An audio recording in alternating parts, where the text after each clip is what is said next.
quand on se déplace en fauteuil roulant, il n'est pas toujours évident de déjouer les obstacles. Pour y remédier, des ingénieurs ont mis au point un dispositif d'aide à la conduite, une innovation technologique en cours d'essai clinique.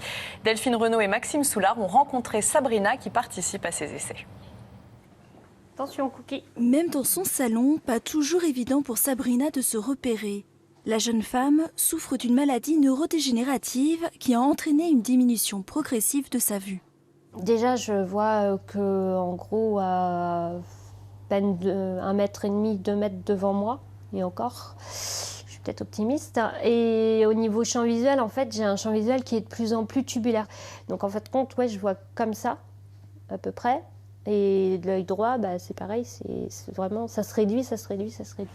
Perte visuelle, mais aussi motrice. Sabrina a de plus en plus de mal à se déplacer. Et si elle arrive à garder une certaine autonomie chez elle, depuis 4 ans, elle a besoin d'un fauteuil roulant pour se déplacer à l'extérieur. Allez, c'est bien. Hop. C'est vrai que quand j'ai eu le fauteuil, j'ai repris cette indépendance, j'ai repris cette autonomie. Et c'est pour ça que j'ai insisté aussi sur le fait d'avoir un fauteuil électrique. Mais les balades en fauteuil roulant peuvent se révéler difficiles, parfois même dangereuses. Pour se déplacer, Sabrina privilégie les trottoirs larges, sans encombre. Un parcours sécurisé, nécessaire, mais pas toujours suffisant.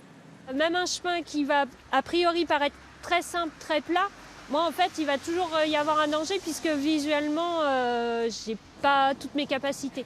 Pour répondre à cette problématique, à Rennes, des ingénieurs mettent au point un fauteuil roulant amélioré. Depuis plusieurs mois, Sabrina participe régulièrement à des essais. À l'aide de ces capteurs positionnés sur le casque, les ingénieurs enregistrent ses déplacements dans le circuit. Donc du coup, l'idée, c'est d'aller le plus vite possible sans cogner. Un fauteuil intelligent dont l'objectif est d'éviter les obstacles lors des déplacements.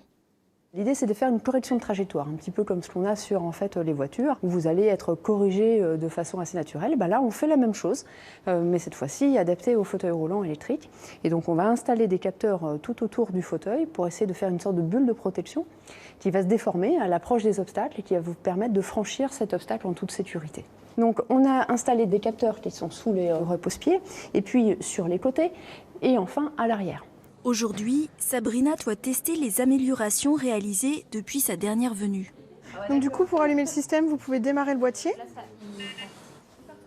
Et donc vous démarrez directement en mode assistance. Donc vous pouvez réduire la vitesse ou l'adapter lorsqu'il y a un danger de collision pour pouvoir éviter la collision et adapter la trajectoire en fonction de votre intention pour accompagner au mieux la vitesse du fauteuil et l'endroit où vous souhaitez aller. J'appelle l'ascenseur. Ouais. Je vais me mettre en marche arrière. C'est vrai qu'avec un fauteuil comme ça, on peut tenter la marche arrière, chose qu'avec un fauteuil normal, c'est quand même beaucoup plus galère. Il n'y a personne, on peut y aller. C'est bon ? Allez-y. Alors voyons s'il fait bien son travail. Oui. Encore en marche arrière. Là, c'est hyper confortable parce qu'il a évité de lui-même les portes. Donc il est allé assez droit, c'est très confortable. Et là, du coup, l'assistance, vous la sentez Oui, là, elle s'est mise de manière justement... Alors, ça éloigne pas de trop, mais ça éloigne juste de quoi se mettre le long du mur, en fait. Ça sécurise parce que, du coup, si on a un obstacle qu'on voit pas, lui va l'éviter. Aujourd'hui, beaucoup de personnes en situation de handicap n'ont pas le droit de conduire un fauteuil roulant électrique. Mais ce dispositif pourrait changer la donne. Il faut s'être assuré de la sécurité d'abord pour la personne qui est dans le fauteuil et puis aussi de la sécurité pour l'environnement et pour les autres. Donc c'est vrai que parfois, en tant que médecin de rééducation, on ne peut pas accorder ce fauteuil électrique et on ne peut pas accorder cette autonomie de déplacement.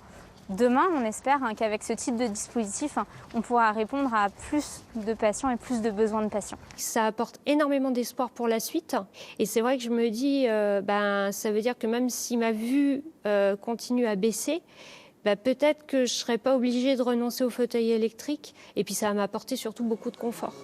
Reste un dernier obstacle à surmonter pour l'équipe d'ingénieurs et de médecins, trouver un industriel qui commercialise ces capteurs.